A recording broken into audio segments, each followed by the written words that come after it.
మన ప్రభు అయిన యేసుక్రీస్తు నామములో ఈ కార్యక్రమాన్ని చూస్తున్న మీకు నా హృదయపూర్వకమైన వందనాలు. ఈ కార్యక్రమాల ద్వారా వేవేల ప్రజలు ఆశీర్వదించబడుతున్నట్లు వాళ్ళు రాస్తున్న ఉత్తరాలలో కానివ్వండి, చేస్తున్నటువంటి టెలిఫోన్స్ కాల్ ద్వారా కానివ్వండి, మేము విని ప్రభుని స్తుతిస్తున్నాము. ఈరోజు ఈ కార్యక్రమాన్ని వింటున్న మీరు తప్పనిసరిగా ఆశీర్వాదాన్ని పొందుతారన్న విశ్వాసంతో ఈ కార్యక్రమాన్ని మీకు వాగ్దానం చేస్తున్నాం. ఈ రోజున యెషయా గ్రంథం 28వ అధ్యాయం 16వ వాక్యంలో ఉన్నటువంటి ప్రాముఖ్యమైన విషయాన్ని మీతో పంచుకోవాలని నేను కోరుకుంటున్నాను. చదువుతాను, ఆలకించండి.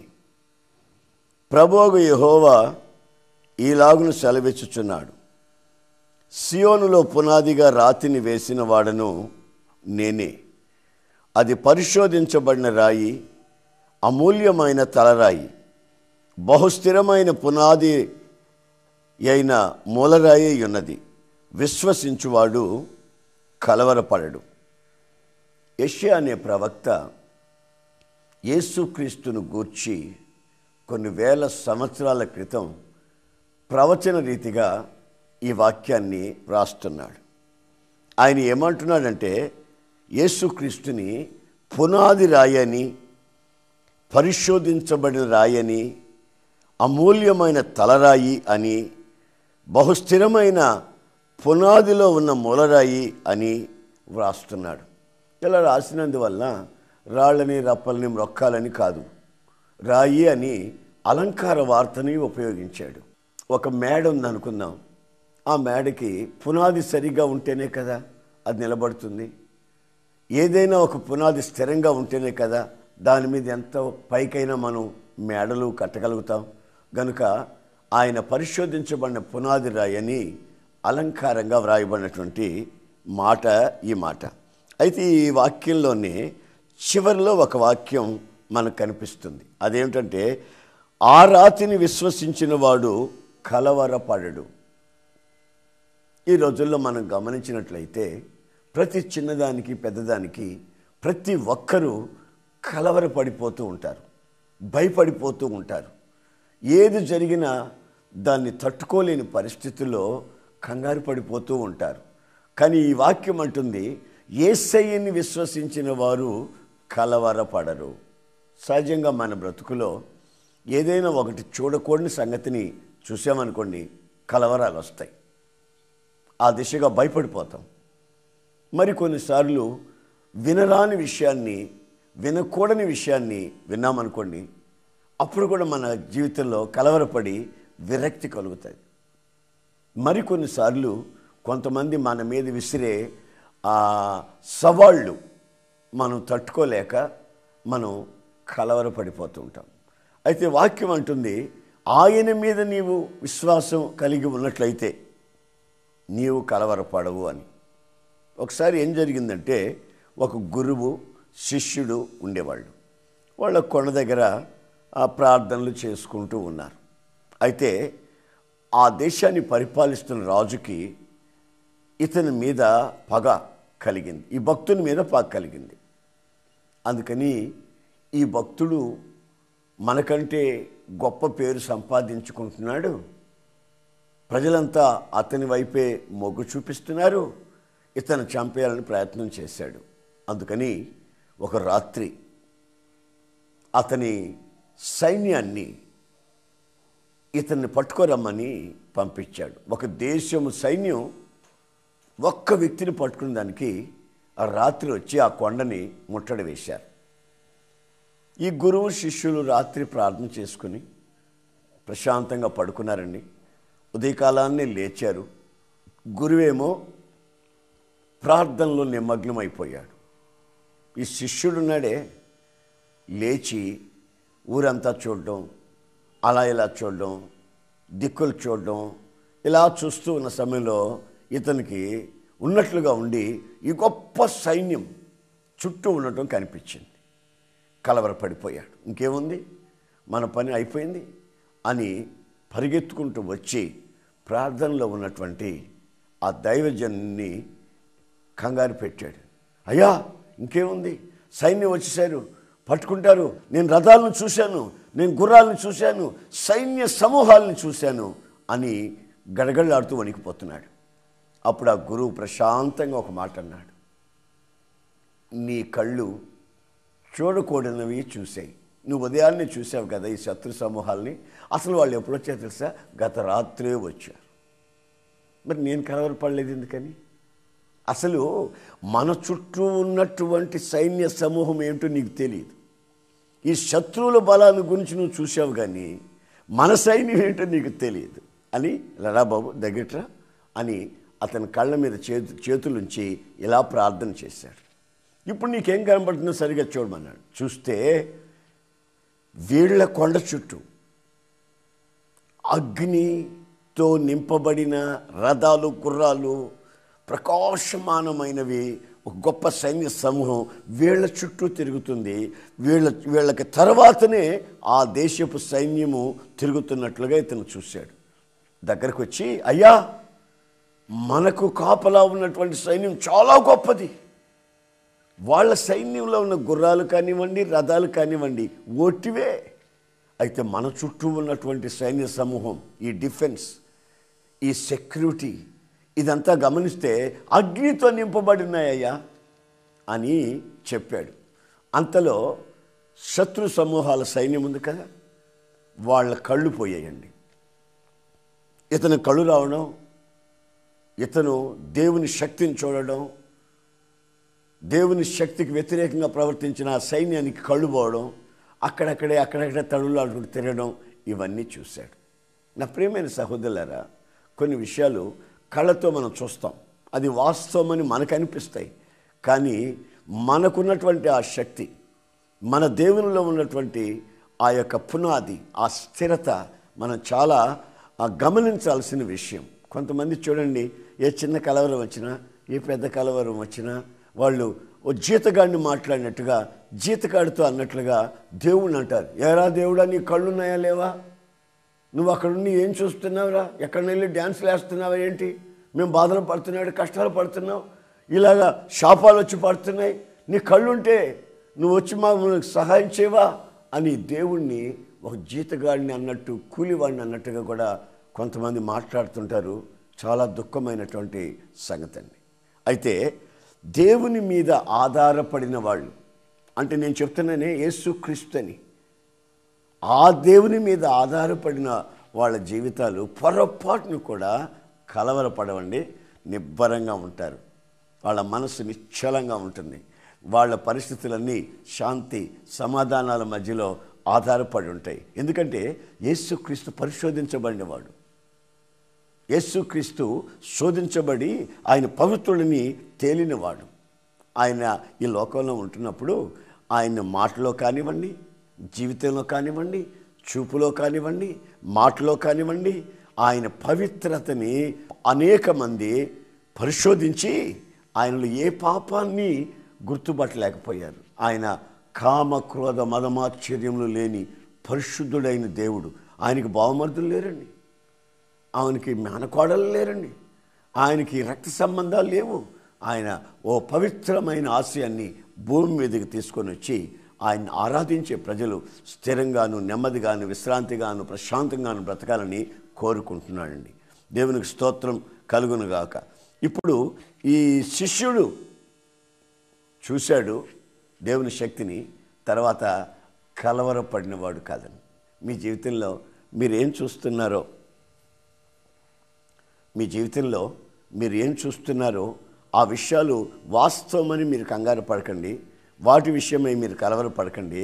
దేవుని వైపుగా మీ ముఖాన్ని తిప్పారంటే ఆ దిశగా మీకు వచ్చే ఆశీర్వాదాలు మీరు గమనించినట్లయితే జీవితకాలం అంతా సుఖమయమైపోద్ది.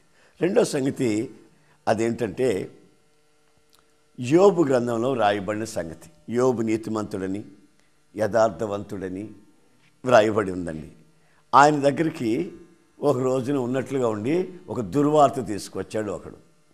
ఏమిటి ఆ వార్త అంటే, అయ్యా, నీ కుమారులు అదిగో పలానా బిల్డింగ్లో విందులు చేసుకుంటున్నారండి, గాలి వచ్చింది, ఒక్కసారి ఊపింది, ఒక్కసారి పిల్లలందరి మీద కూలిపోయిందండి, మీ వాళ్ళు ఎవ్వరు బ్రతకలేరు, అందరూ చనిపోయారని కబురు వచ్చింది. కబురు వచ్చింది, అది వాస్తవమే. మరి నువ్వు చావలేదని అడిగితే ఈ పాడు మాట చెప్పేదానికి నేను వచ్చానండి బతికి అన్నాడు. ఇతను చెప్తూ ఉండగానే మరొకడు పరిగెత్తుకుంటూ వచ్చాడు. అయ్యా అయ్యా అయ్యా అయ్యా అయ్యా అన్న. ఏంటి బాబు, ఏమైంది బాబు, ఏంటి హడావిడి? అయ్యా నేను ఒక్కడే బ్రతికొచ్చాను. ఏం జరిగిందంటే పైనుంచి పిడుగుపడిందండి, మందలన్నీ కాలిపోయినాయి, పని వాళ్ళందరూ కాలిపోయారు, నేను ఒక్కడినే బ్రతికొచ్చానని ఆడంటాడు. ఇది చెప్తూ ఉండగానే చూడండి, ఒక దుర్వార్త విన్నాడు, మరొక దుర్వార్త విన్నాడు. ఆ రెండింటి మధ్యలో ఆలోచించుకునేదానికి కూడా సమయం లేకుండా ఉన్నప్పుడు మరొకడు వచ్చి మరొక దుర్వార్త చెప్పాడు. నీ పొలం అంతా తగలబడిపోయిందండి, ఆ మధ్య అది పండింది కదండి, అవన్నీ ఆ శత్రువులు వచ్చేసి ఆ బస్తాలు వాళ్ళు తీసుకెళ్ళిపోయారండి బాబు అన్నాడు. ఒకదాని వెంట ఒకటి దుర్వార్తలు వస్తున్నాయండి. అయితే ఇతను ఏం చేశాడంటే ఈ దుర్వార్తలన్నీ ఒక్కసారి విన్న తర్వాత ఏ కలవరానికి చోటివ్వకుండా, దూషణకి చోటివ్వకుండా, సణుక్కోకుండా, గొణుక్కోకుండా ఒక్కసారి సాష్టాంగ నమస్కారం చేశాడండి కిందపడి. చేసి ఏమంటున్నాడో తెలిసినా, నా దేవా, నా ప్రభువా, నువ్వెంతైనా నమ్మదగిన వాడివి, నేను ఈ లోకానికి వచ్చినప్పుడు ఏమీ తీసుకురాలేదయ్యా, నువ్వు అన్నీ ఇచ్చావు, ఇప్పుడు నువ్వు అన్నీ తీసేసుకున్నావు, నీకు స్తోత్రములు కలుగును గాక, నీ నామమునకు మహిమ కలుగును గాక అని ఒక్కసారి అన్నాడండి. ఆయన దగ్గరే ఉన్నటువంటి భార్య అంటది, ఇంత జరిగిన తర్వాత కూడా ఇంకా ఏమిటయ్యా దేవుణ్ణి స్తుతిస్తావు, ఇంకా దేవుడు అంటావేంటయ్యా, దూషణ మాటలు చెప్పి చావకపోయావా, మనమంతా చస్తాం, అనవసరం ఈ భక్తి, అనవసరం, మనం చేసిన భక్తి అంతా ఏమైంది, ఒక్కసారి మన పిల్లలందరూ చచ్చిపోవడం ఏంటి అని ఆయన భార్య అనిందండి. అప్పుడు భార్యతో అంటాడు, ఇదిగో వెరిదానిలాగా మాట్లాడుతున్నావేమిటి, ఎన్ని ఆశీర్వాదాలు దేవుని దగ్గర నుంచి మనం పొందాం, ఈ ఒక్క చిన్నది మనం సహించకూడదా, ఏమైనా అర్థముందా నీకు, చిచి అలాగనకూడదు అని ఆమెను కూడా దూషించనివ్వకుండా నివారించాడు. ఆ తర్వాత జరిగింది ఏమిటంటే, అతను కోల్పోయిన దానికంటే కూడా రెండింతల ఆశీర్వాదాన్ని పొందినట్లు ఆయన జీవిత ముగింపు చరిత్ర బైబిల్లో చెబుతుంది. ఈ మధ్య ఏమైందంటే, ఒక సహోదరి దగ్గరికి ఒక చిన్న పిల్ల పరిగెత్తుకుంటూ వచ్చి, ఆంటీ ఏమైందో తెలుసా అంది.